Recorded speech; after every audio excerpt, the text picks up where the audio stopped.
At 22, she had already learned the final math of grief, the cruel subtraction that leaves you with less than you started with, less than zero. She had lost her father, the quiet man who smelled of sawdust and river damp. She had lost the house she grew up in, its every squeaking floorboard and dusty sunbeam sold off with a cool, transactional smile. She had lost, most profoundly, the belief that family was a fortress.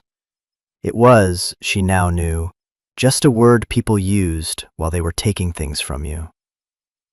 All her stepmother, a woman of sharp angles and pale carpets, had left her was the old grist mill down on the creek, a sagging spine of timber and stone the county valued at $1 for tax purposes, a token sum for a token property. The lawyer, a man whose softness had been starched out of him by years of paperwork, had actually chuckled, a dry little rustle of a sound, when she'd signed the deed, taking the ruin instead of the paltry buyout her stepmother had offered. He, like everyone else, saw a girl clinging to a ghost, choosing a pile of rotting wood over a few $1,000s that might have given her a start somewhere new. They all laughed, not with malice, but with the easy pity of the practical for the sentimental. But what nobody knew, what the lawyer with his clean fingernails and the stepmother with her brittle grace could never comprehend, was that her father had measured his life in the turning of the seasons, not the turning of a prophet. He had built his meaning out of things that grow in the dark, and the true fortune of the mill was not in its stones, or its land, or the rushing water it straddled. It was buried, hidden deep beneath the worn floorboards where the dust of 100 years of grain had settled. That, though, comes later. First there was the funeral, a day of relentless, polite grayness. The sky was gray, the suits were gray, the words spoken over the polished coffin were gray and smooth and meant nothing at all. Her stepmother had stood beside her, a statue of tasteful sorrow, her hand resting on Ilara's arm, not for comfort, but for ballast, for show. Ilara had felt the chill of the woman's rings right through the fabric of her sleeve. Later, back at the house that was no longer hers, the air thick with the scent of lilies and baked ham, the lawyer had unclasped his briefcase with a sigh. The will was simple, he'd said, brutally so. The house, the savings, the stocks her father had inherited and never touched, it all went to his wife. It was, the lawyer explained, standard, expected. And then, the final clause, the one that felt like a joke or an insult. To my daughter, Ilara, I leave the old mill and the 2 acres it sits on, in the hope she might find some use for it. The stepmother had smiled then, a thin, tight stretching of her lips. Your father was so sentimental, she'd murmured, loud enough for the lawyer to hear. He could never let go of that old place. The buyout offer was made right there, over the lukewarm coffee and the picked-at platters of food. $5,000. For the land, her stepmother had clarified. The structure itself would have to be demolished, of course. An eyesore. A liability. Ilara had looked at the woman who had shared her father's bed for a decade, a woman who had never once set foot in the mill, who had wrinkled her nose at the flour dust on his clothes, and she had felt a silence grow inside her. It was a cold, hard silence, the kind that comes after everything has been said and everything has been taken. She said no. The lawyer had blinked. Her stepmother's smile faltered for a fraction of a second. Don't be foolish, dear, she'd said, her voice dropping to a confidential whisper. It's a gift. Take the money. There's nothing for you there. But there was. There was the last piece of him they hadn't managed to polish away, to appraise and sell. There was the one thing he had held on to, stubbornly, uselessly, against all reason. She took the deed. She walked out of that house, leaving the scent of lilies and hypocrisy behind, and did not look back. The town watched her go. They saw a girl, orphaned and cheated, clinging to a wreck. They saw a fool. What they couldn't see was the quiet strength hardening in her spine, the inherited stubbornness that had kept a stone mill standing for a century and a half. She had nothing left to lose, and in that emptiness, she was finally free to find what was truly hers to claim. Her father had been a man of few words and many textures. The rasp of his calloused hands, the smooth, cool feel of a river stone he'd polished in his pocket, the fine, almost silky dust of milled flour that clung to his eyebrows and the creases around his eyes. He lived in a world of tactile truths. While her stepmother spoke of markets and investments, he spoke of the weather, the height of the creek, the particular heft of a sack of winter wheat. He was, to the modern world, an anachronism, a ghost haunting the machine of progress. Silas, who ran the old hardware store in the village, the kind of place that smelled of metal shavings and damp cardboard, was the one who kept the memory of the man, not the caricature. He'd leaned on a dusty counter, a pencil tucked behind his ear, and looked at Alara over the top of his spectacles. "Your father," he'd said, his voice a low rumble, "was the only man I ever knew who listened more than he talked. People thought he was simple. He wasn't simple. He was quiet. There's a difference." He told her how her father had bought the mill 30 years ago, when the last of the old millers had died off, and the building was already sinking into the riverbank. He'd paid next to nothing for it. Everyone said he was crazy. The world ran on electricity now, on giant corporate elevators and steel rollers. A water-powered grist mill was a museum piece, and a crumbling one at that. But he loved the sound of it, Silas had continued, staring out the window toward the creek. The groan of the timbers, the rumble of the stones, the rush of the water. He said it was the sound of something real, the sound of bread being born. For years, he'd milled for the few local farmers who still grew heirloom grains, taking a small portion as his fee, barely enough to keep the lights on in their small house. Her stepmother had hated it. She called it his hobby, her voice dripping with a condescension that curdled the air. She'd wanted him to sell the land to developers who were already sniffing around the valley, picturing waterfront condos and tidy marinas. He had always refused. "Some things," he used to say, wiping grease from his hands with an old rag, "don't have a price, they just have a worth." It was his favorite aphorism, a line that had infuriated his wife and grounded his daughter. After the funeral, the stepmother had wasted no time. She had called Alara, her voice crisp and businesslike, all pretense of grief stripped away. A developer was making a serious offer for a parcel of land that included the 2 acres the mill sat on. It was a generous offer, she'd explained, one that would secure her own future. All she needed was for Alara to sign a single paper, a quitclaim deed. She'd even increased the buyout to $7,000, a gesture of goodwill. "It's for the best, Alara," she'd said, the words smooth and practiced.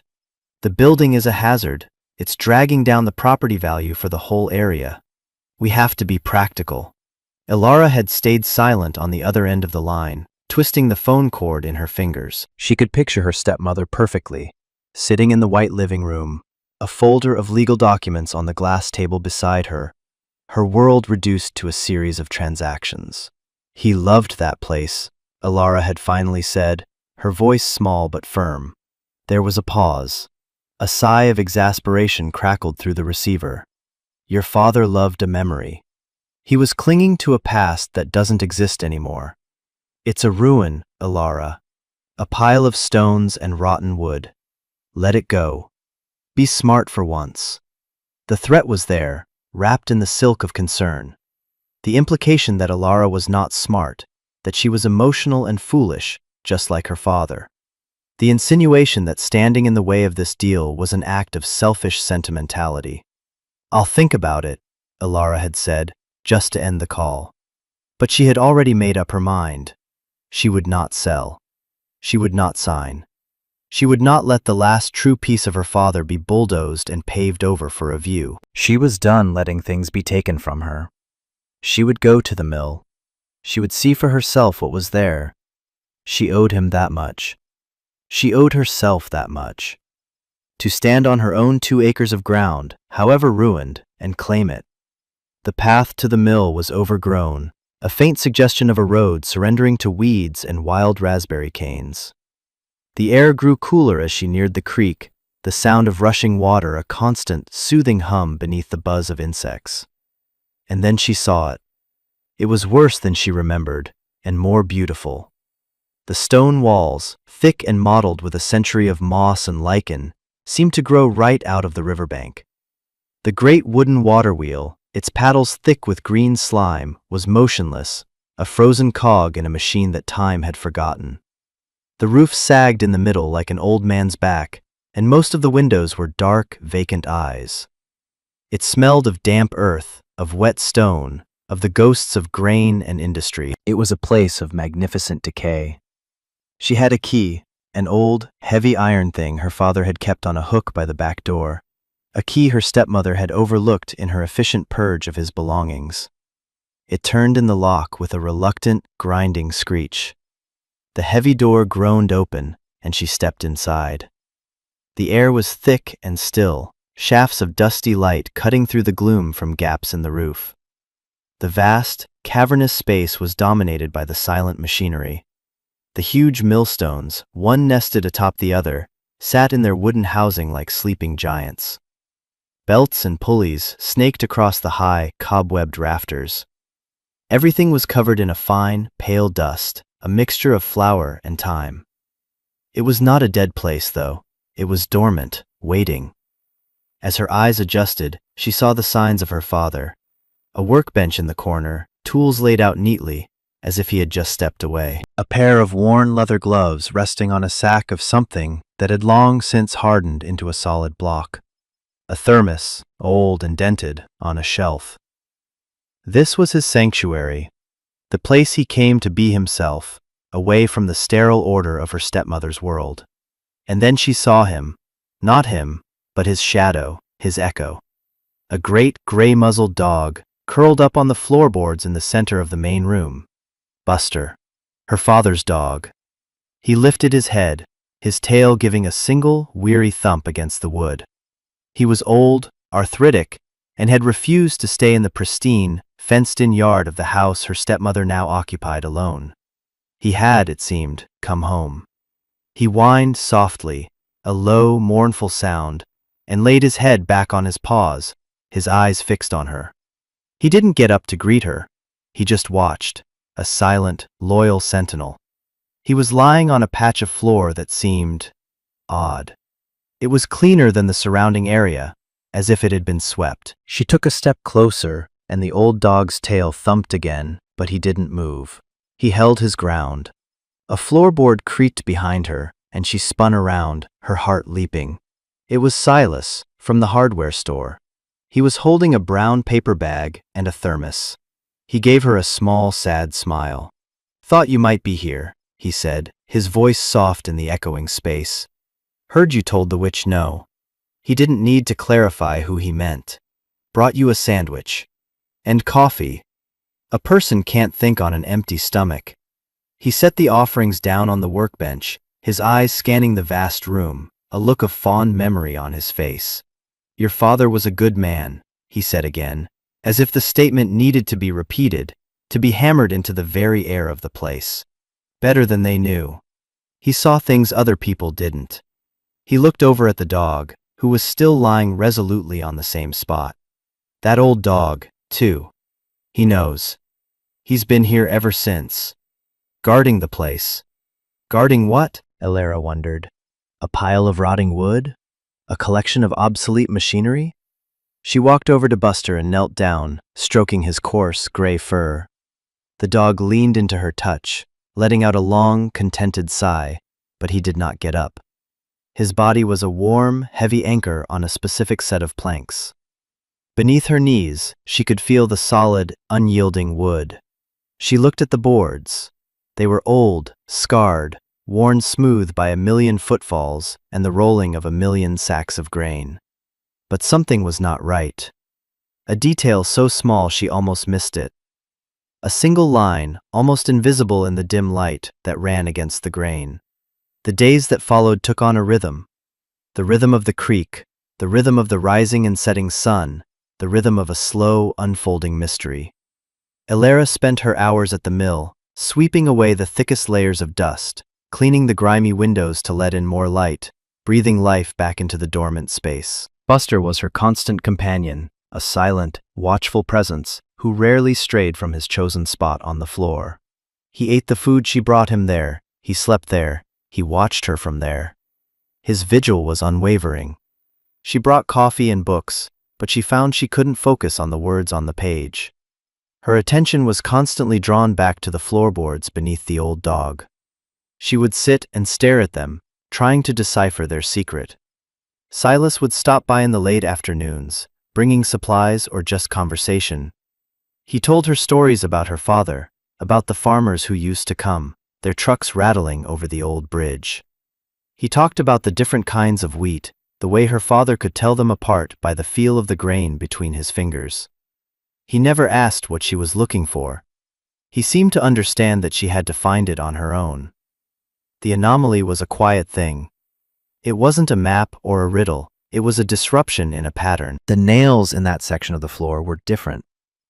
Not old, square-headed wrought iron nails like the rest, but newer, round-headed wire nails.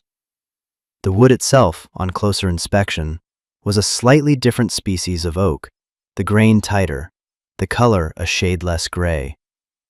And there was that line, that seam, so perfectly cut it was almost invisible, a testament to a careful hand. She remembered her father at his workbench, the zen-like focus he had when he was measuring a piece of wood. "Measure twice, cut once," he would murmur, not to her, but to the wood, to the world. It was his mantra, the creed of a craftsman. He had not been a clumsy man. A hidden door in the floor would not be left with obvious signs. It would be made to fit, to blend in, to disappear. One afternoon, while Buster was outside drinking from the creek, she decided to act. Her heart hammered against her ribs. She felt like a trespasser, a grave robber, even though this place was now hers. She found a thin pry bar in her father's toolbox. Kneeling on the floor, she slid the flattened end into the almost invisible seam. She hesitated. What if there was nothing? What if this was just a patch, a simple repair, and her imagination, fueled by grief and hope, had spun it into something more? What if she was just as foolish and sentimental as her stepmother claimed? She took a deep breath, the air tasting of dust and damp stone. She pushed down on the bar. The wood resisted, then gave with a low, groaning complaint. The nails, newer and shallower than the rest, pulled free with a series of sharp squeaks. Slowly, carefully, she lifted a section of the floor, a perfectly cut trapdoor about 4 feet square. It was heavier than she expected. Beneath it was not dirt or stone foundation. There was darkness. A pocket of cool, still air rose up to meet her, carrying a scent she couldn't immediately place. It was clean, dry, and faintly aromatic. The smell of cedar. She peered into the opening. A set of steep, narrow wooden steps led down into a small, dark space. A hidden cellar. Her hands were shaking. Buster came back inside, his claws clicking on the floor. He walked to the edge of the opening, looked down, and then looked at her. He wagged his tail, a full, joyful swing this time, as if to say, "Finally, you found it." Using a flashlight from her car, she descended the steps. The cellar was small, no more than 10 feet by 10 feet, but it was a masterpiece of hidden construction. The walls were not the damp stone of the mill's foundation, but were lined, floor to ceiling, with smooth, fragrant cedar planks. The air was cool and dry, the humidity of the creekside world held perfectly at bay. And the room was full. Not with treasure chests or sacks of gold, but with shelves. And on the shelves, stacked with meticulous order, were hundreds of identical, handmade wooden boxes. Each one was about the size of a shoebox, crafted from the same pale, smooth wood, with tight-fitting lids and small, brass-plated latches. On the front of each box was a small, neatly hand-painted label. She ran her light over them. Cherokee Trail of Tears beans, Moon and Stars watermelon, Brandywine tomato, Turkey red wheat. On a small, built-in desk against the far wall sat a series of thick, leather-bound ledgers, just like the ones Silas used at the hardware store. She picked one up. It felt heavy, important. She opened it to the first page. In her father's familiar, careful script, a mix of block letters and cursive, was an entry. Item number 001. Radiator Charlie's Mortgage Lifter Tomato. Source: M.C. Biles, Logan, West Virginia.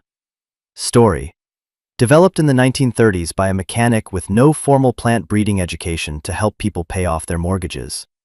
Selected for size, flavor, and low acidity. Date acquired: May 1994. This was the fortune. Not gold, not money. It was something far stranger, far more valuable. It was a library of life, a secret ark built of cedar and stone, filled with the stories and the sustenance of a whole region, saved from a flood of forgetting. If you have stayed with this story this far, stay a little longer, because what happens next is the part I have been waiting to tell you. It is the moment when a legacy, hidden in darkness, is brought into the light.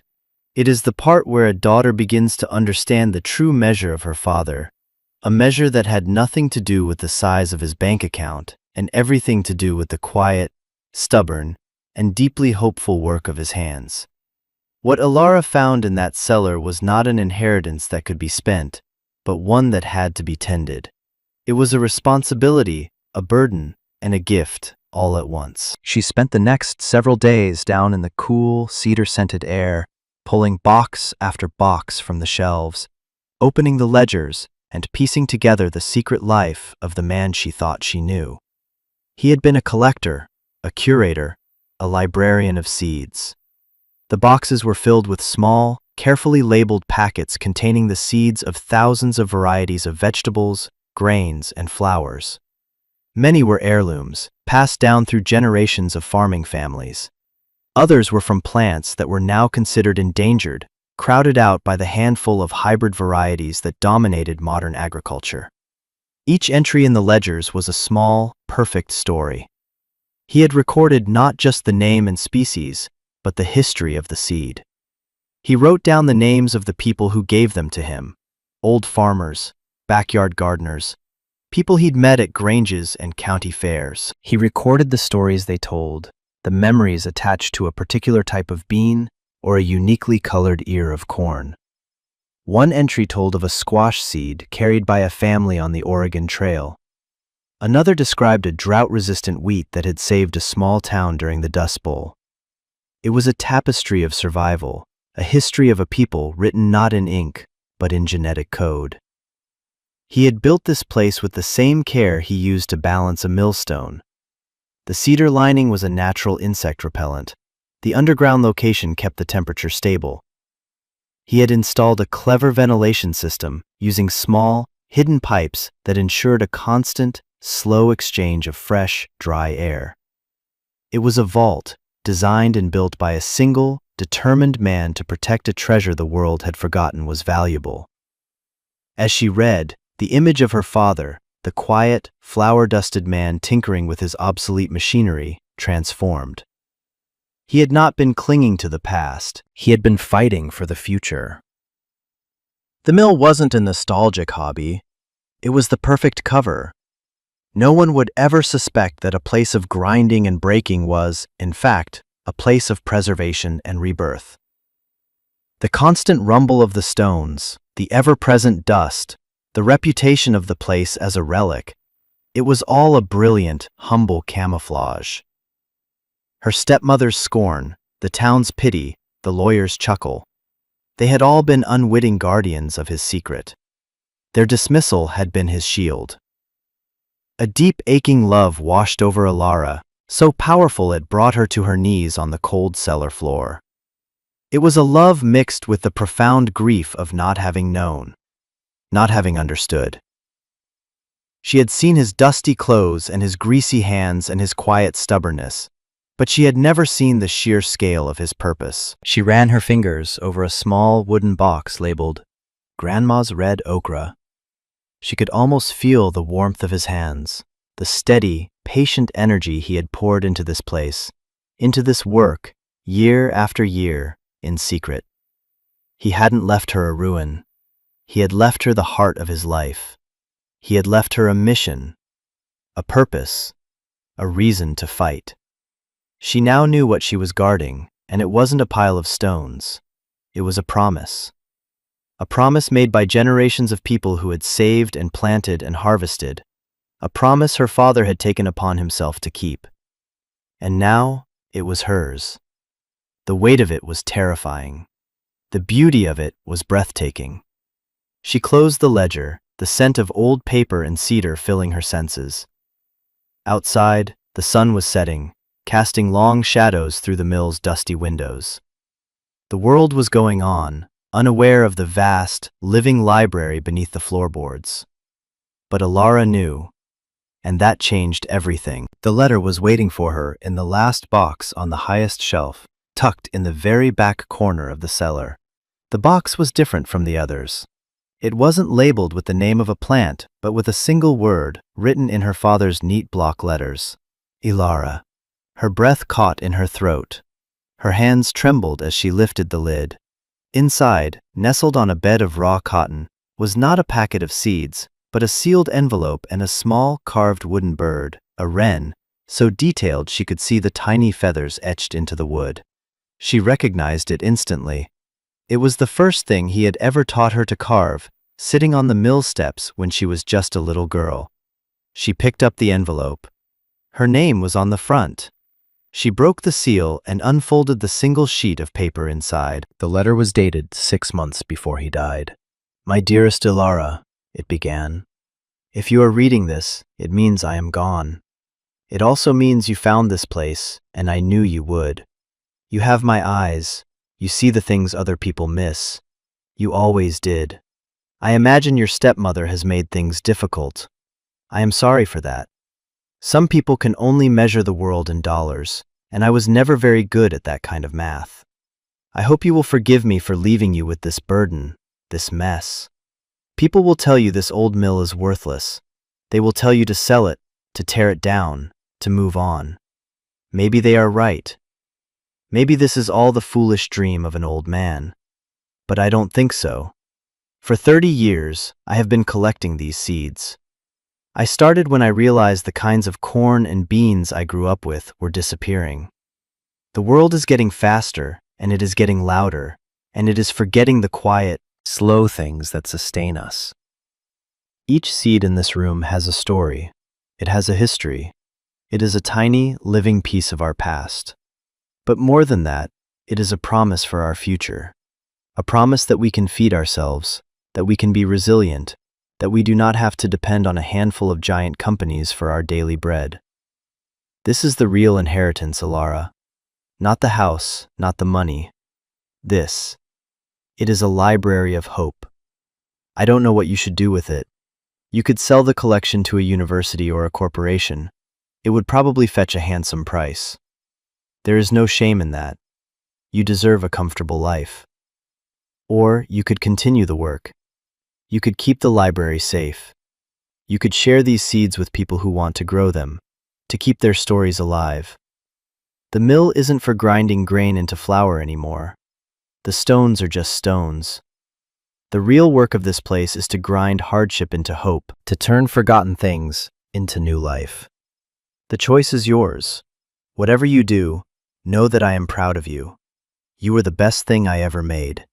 Measure twice, cut once. Love, Dad. Tears streamed down her face, dripping onto the page, smudging the ink. She clutched the letter to her chest, the little wooden wren digging into her palm. He had known. He had trusted her. He had seen her, even when she felt invisible. He had not abandoned her to a ruin. He had entrusted her with a kingdom. For hours, she sat on the cellar floor, the letter in one hand, the wren in the other, feeling the profound, anchoring weight of his love and his faith in her.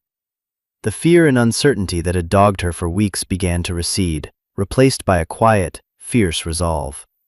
She would not sell. She would not run. She would stay. She would continue the work. This was her place now. This was her purpose. She finally understood what he meant. You don't measure a life by what you accumulate. You measure it by what you pass on. He hadn't passed on money. He had passed on a reason. He had given her roots, not in a plot of land, but in a sacred, vital mission that was bigger than both of them.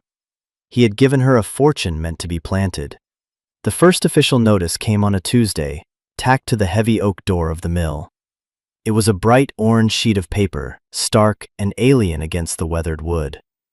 In bold, black letters, it declared the structure unsafe and scheduled for demolition in 30 days. It was signed by the County Planning Commission. Ilara felt a cold dread seep into her bones. Her stepmother was not giving up. She was using the power of bureaucracy, the impersonal force of rules and regulations, to get what she wanted. The $7,000 offer was no longer a gesture of goodwill. It was the price of a threat. That evening, her phone rang. It was her stepmother. Her voice was smooth, with a new, hard edge of triumph beneath the surface.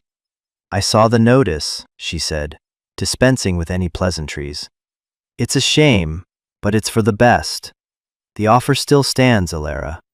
In fact, I've spoken with the developer. Given the circumstances, he's willing to be generous. 10,000. It will cover the demolition costs and leave you with something to start over. It's the smart play." The words hung in the air. The smart play. The final dismissal of her father's life, of Ilara's choice, of everything the mill represented.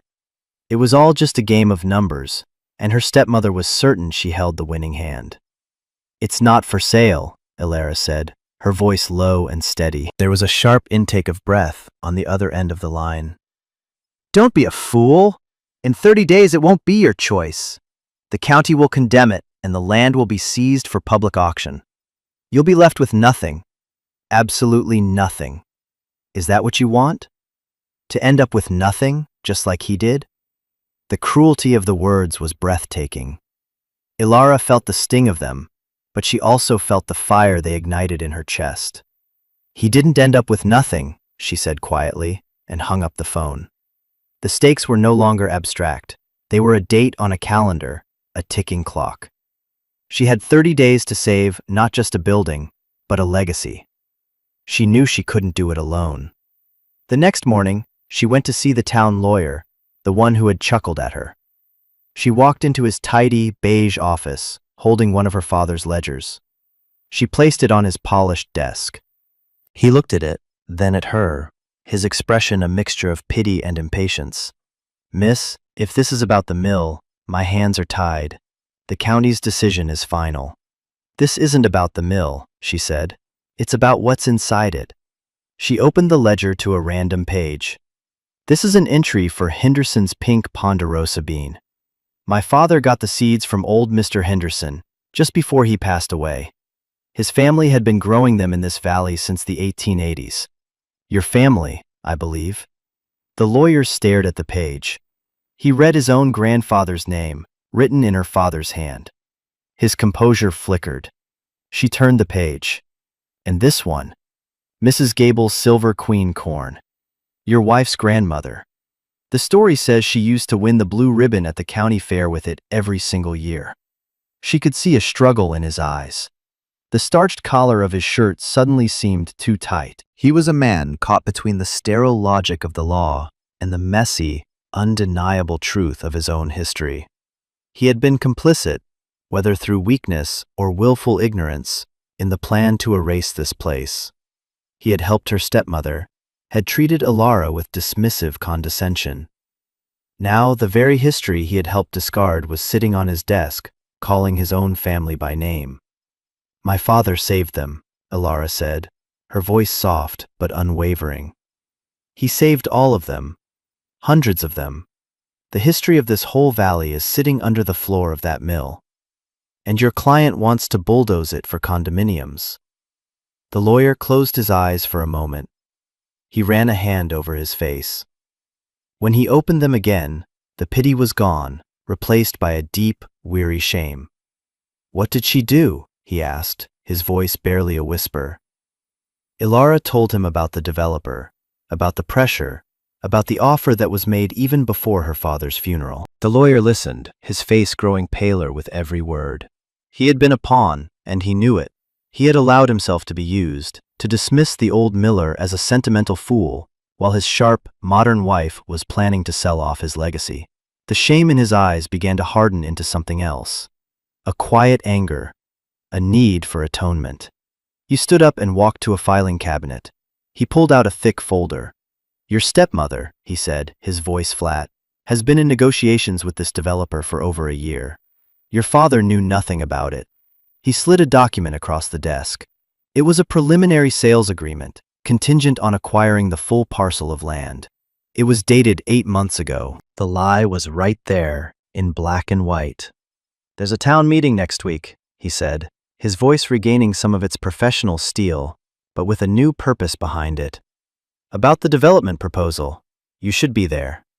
The town meeting was held in the high school gymnasium, the air thick with the smell of floor wax and stale popcorn. The entire community seemed to be there, drawn by the promise of progress, of new money, of change. The developer, a man with a suntan and teeth too white for this part of the country, stood at a podium next to a glossy artist's rendering of the Mill Creek Estates. It showed a series of identical beige buildings, manicured lawns, and a pristine, sterile-looking creek front. Her stepmother sat in the front row, looking elegant and composed, the very picture of a grieving widow making sensible decisions for the future. Ilara slipped into a seat in the back, a single wooden seed box held tightly in her lap. The developer spoke of tax revenues, property values, and job creation. He used words like revitalization and opportunity. He referred to the old mill as a derelict structure and an unfortunate eyesore that was holding the community back. The crowd murmured in agreement. They were tired of seeing their town shrink, of watching their children leave for jobs elsewhere. The promise of something new was intoxicating. Her stepmother then spoke, her voice filled with a carefully modulated sadness. She spoke of her late husband's love for the old mill, but framed it as a gentle eccentricity, a refusal to let go of the past. "He would have wanted what's best for the town," she said, dabbing at a dry eye with a lace handkerchief. "He would have wanted us to look forward, not back." It was a masterful performance. Ilara felt a surge of nausea. When the floor was opened for public comment, a tense silence fell over the gym. Ilara stood up. A few people turned to look at her, their expressions ranging from curiosity to annoyance. She looked small and out of place, a young woman in a faded work shirt clutching a wooden box. "My name is Ilara," she began, her voice shaking slightly but carrying in the quiet room. "The mill was my father's." She walked to the front, placing the box on the podium next to the developer's shiny brochures. She didn't look at her stepmother. She looked at the faces in the crowd. "I hear people talking about property values and tax revenues. My father measured value differently. He measured it in stories." She opened the box and took out one of the small, hand-labeled packets. "Amish paste tomato," she read. "The seeds came from the Miller family after they lost their farm. My father saved them." She looked over at an elderly couple in the third row. Mrs. Miller's hand went to her mouth. Ilara took out another packet. "Jimmy Nardello's sweet Italian pepper. From Sofia Rossi's grandfather. He brought them over from Italy in 1912. A murmur went through the crowd. Old man Rossi, sitting near the back, nodded slowly, his eyes glistening. One by one, she took out the packets. She read the names of the seeds and the names of the families they belonged to. Henderson, Gable, Peterson, Cho. Families whose roots in the valley went back generations. Families sitting right there in the metal folding chairs. She wasn't just reading a list, she was reciting the town's own biography. She was reminding them of a wealth they had forgotten they possessed. "This developer wants to build condos," she said, her voice growing stronger, clearer. "My father built an ark. He spent 30 years saving our history, our food, our legacy. It's all there, in the mill. Hundreds and hundreds of stories waiting to be planted again. You can't put a price on that. It's a fortune we already own." A new sound filled the gymnasium, not the murmur of agreement for the developer, but a low, rising hum of recognition, of memory, of pride. The glossy rendering of the condos suddenly looked cheap and soulless. The real value, they were beginning to remember, was in the soil, in the seasons, in the things their own grandparents had held in their hands. The developer looked flustered. Her stepmother's face was a mask of cold fury. The narrative she had so carefully constructed was unraveling before her eyes. The moment hung in the air, thick and charged. The community was silent, caught between the glossy promise of the future and the rediscovered weight of their past. Then, a chair scraped against the polished floor. The town lawyer stood up. All eyes turned to him. He walked to the podium, his face pale but resolute. He did not look at Alara's stepmother. He looked at the townspeople, his neighbors, the people whose families were named in the ledger he had seen. "I have something to say," he began, his voice tight. "As a legal representative, I am bound by confidentiality.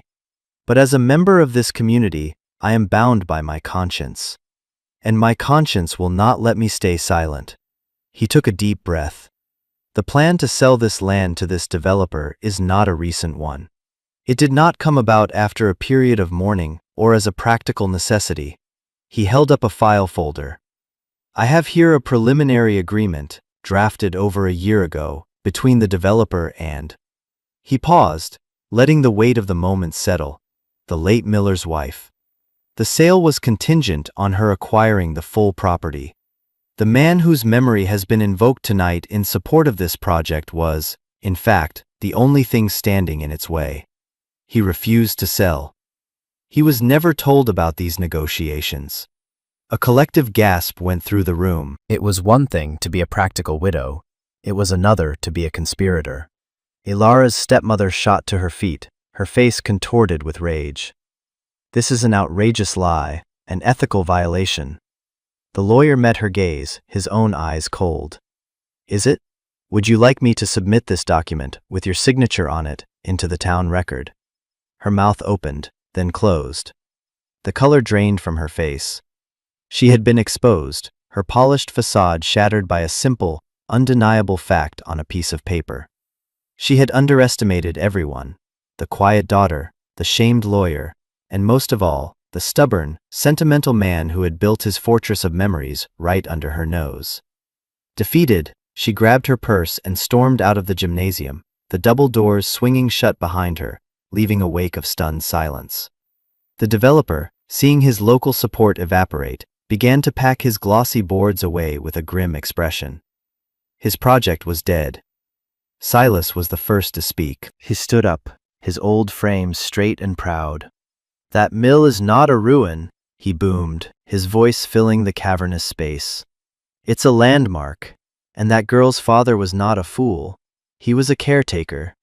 He was taking care of all of us." Then old Mrs. Miller stood up. "My grandmother gave him those tomato seeds," she said, her voice trembling with emotion. "I thought they were gone forever." One by one, others began to stand. They told their own stories, of seeds given, of advice shared, of small kindnesses from the quiet man at the mill. The town meeting had transformed from a development hearing into a wake, a celebration, a collective remembering. The community chorus had found its voice. After the meeting, people didn't just leave. They came up to Alara, surrounding her not with pity, but with respect, with awe. They touched the wooden box as if it were a holy relic. They asked questions. They offered help. "I've got some old oak planks in my barn," one farmer said. "Good and seasoned. You could use them to fix that floor right." "I can have a look at that roof for you," a contractor offered. "My boy and I can patch it up on Saturday." The lawyer approached her, his face etched with remorse. "I'll file for a historical designation for the mill first thing in the morning," he said. "Pro bono, of course. It's the least I can do. I'll also handle any further legal issues with your stepmother. You won't have to speak to her again." Alara looked at the faces around her, at the hands reaching out to her, at the shared history that had been resurrected in this noisy, echoing gym. She had come to the mill feeling utterly alone, an orphan fighting a losing battle. Now, she was surrounded. She had found her family. Not a family of blood or name, but the kind that matters more. The family that shows up. The days that followed were a blur of activity. a symphony of communal restoration. The town, awakened to the treasure in its midst, descended on the old mill, not with demolition equipment, but with toolboxes and lunch pails. The farmer with the oak planks arrived in his truck, the wood smelling of sunshine and time. The contractor and his son scrambled over the roof, their hammers echoing a cheerful, rhythmic beat as they replaced the rotten shingles. The women of the town's historical society came with buckets and rags, gently cleaning a century of grime from the intricate machinery, revealing the beautiful grain of the wood and the cast iron maker's marks. Silas became the unofficial foreman, directing traffic, dispensing advice, and keeping everyone supplied with coffee and hardware. Buster, the old gray dog, presided over it all from the porch, accepting pats and bacon bits with the quiet dignity of a king. Ilara moved through the controlled chaos in a state of grateful wonder. She was no longer just the caretaker. She was the curator, the keeper of the stories. People brought her things, old photographs of the mill in its heyday, their own family seeds, carefully saved in jars and envelopes, asking if they could be added to her father's collection. The hidden cellar became a revered space, a quiet sanctuary in the heart of the bustling work. She led small, reverent tours, showing people the neat rows of boxes, reading the stories from her father's ledgers. The shame the town had felt for overlooking the quiet miller had transformed into a fierce, protective pride. This was theirs. This was who they were. A large agricultural corporation got wind of the story and sent a representative, a man in a crisp suit who looked as out of place as the developer had. He offered Ilara a staggering sum for the entire collection. He spoke of gene patents, of research and development, of preserving the material in their state-of-the-art facilities. He saw a resource to be owned, a commodity to be exploited. Ilara listened politely, then showed him the door. "This collection isn't for sale," she told him, echoing the words she had said to her stepmother. "It's for planting." The lawyer was true to his word. The mill was granted historical protection, shielding it from any future development. He also handled the final, bitter severing from her stepmother, a clean legal cut that left Ilara with the mill, free and clear, and her stepmother with a house full of pale carpets and a reputation she would never live down. The redeemable antagonist, having confessed and made amends through his work, became a quiet ally, his shame replaced by a humble sense of purpose. He had helped save the very thing he had once been complicit in destroying. As autumn cooled the air and the leaves on the sycamores by the creek turned to gold, the work on the mill slowed. The roof was sound, the windows were glazed, the great water wheel had been freed from the rust and sludge that had held it captive. It wasn't a pristine restoration. The mill still wore its age with grace. The stones were still mossy, the timber still dark with time. It hadn't been turned into a museum, it had been brought back to life. Ilara, with the help of a retired engineer who remembered working on the mill as a boy, even got the great stones turning again, slowly, majestically, powered by the eternal push of the creek. She didn't grind flour, not yet. For now, the sound was enough. The sound of something real. The sound of a heart beating again in the center of the valley. She spent her days in the cellar, cataloging the new seeds, cross-referencing her father's notes, learning the slow, patient language of her inheritance. She wasn't just guarding a collection, she was becoming a part of its story. She was the next link in a chain that stretched back through generations. She had found her work. She had found her home. She had found her fortune, the kind that grew in the dark and was meant for the light. 1 year later, the mill stood as a testament to what a community could save when it remembered what was worth saving. The water wheel turned in a slow, steady rhythm, its movement a quiet pulse in the valley. The path to the mill was no longer overgrown, but was a well-trodden lane. People came and went, some to help, some to learn, some just to sit by the creek and listen to the sound of the water and the turning of the stones. Ilara had established a seed exchange. Local farmers and gardeners could come and get a starter packet of any of the heirloom varieties for free, with the simple promise that they would grow them, love them, and save some of the seeds from their harvest to bring back, ensuring the collection was not a static archive, but a living, evolving library. The fortune was not being hoarded. It was being shared, planted, and returned, growing richer with every cycle. Late one afternoon in the fall, as the sun slanted low and golden through the trees, a car she didn't recognize sputtered to a stop on the road near the bridge. A young couple and their small child got out, looking worriedly at the steam rising from their engine. They were new to the area, they explained, their faces smudged with anxiety. They were on their way to a new job, a new life, with everything they owned packed in their small car.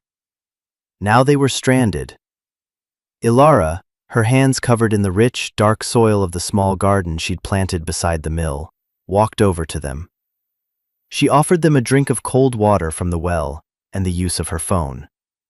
While the young man called for a tow truck, the young woman looked around at the mill, at the turning wheel, at the neat rows of late-season kale and squash in the garden.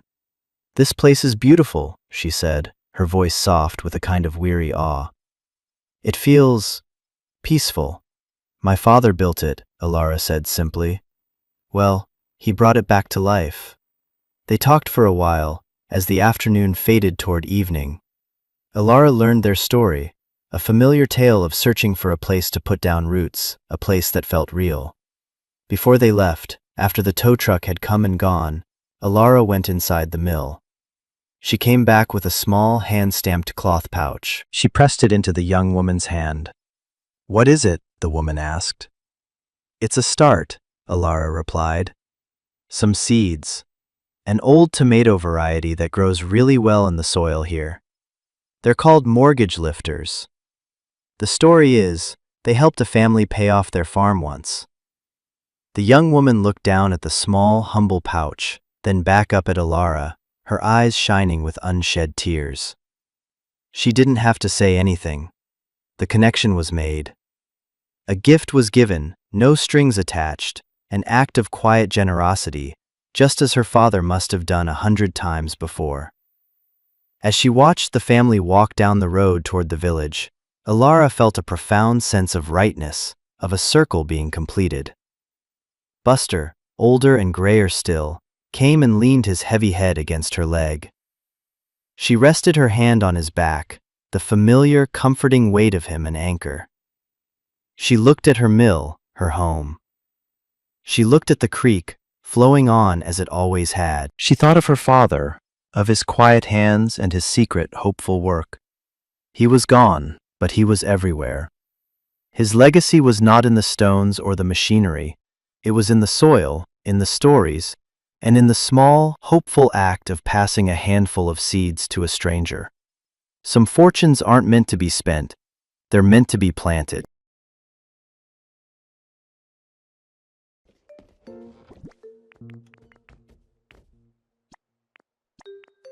Three, 4, 5, 6, 7. Ooh, I wonder if I put hedges behind us.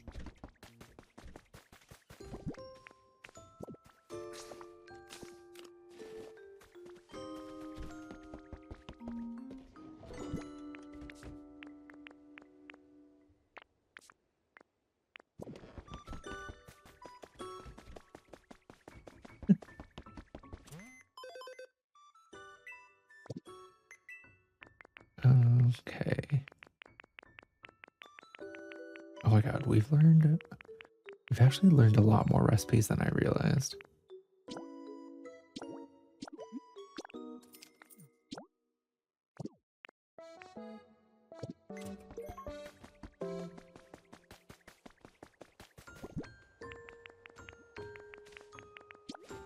Okay, 1 wildflower. Actually, I need you to help.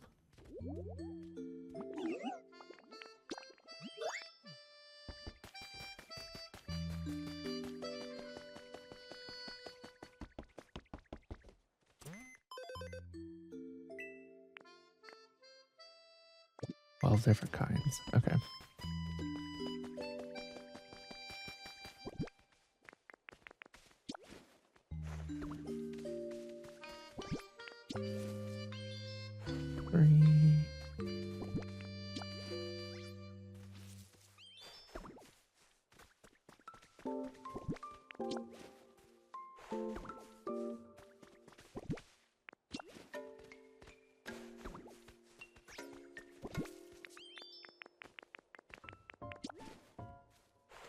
There we go.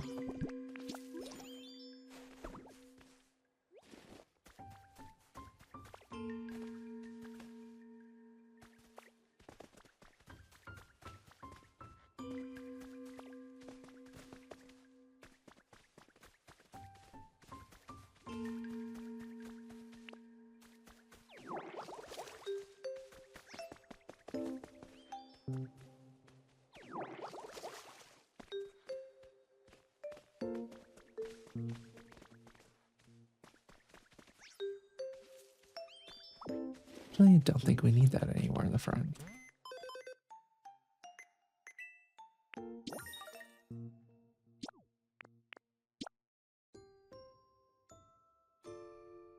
Obtain different kinds of flower seeds and grow them. So we have 8 different kinds right now. We still need 4 more.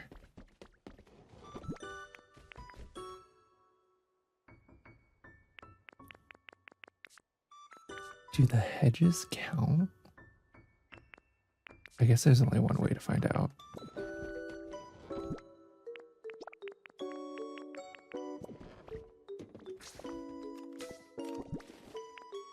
Ooh, Pokopia. Hey Bradley, how's it going? I haven't played it yet, sadly. It is surprisingly good, I will say. I'm good. How are you? I'm great. Also, thanks for the follow, LJ Nukui.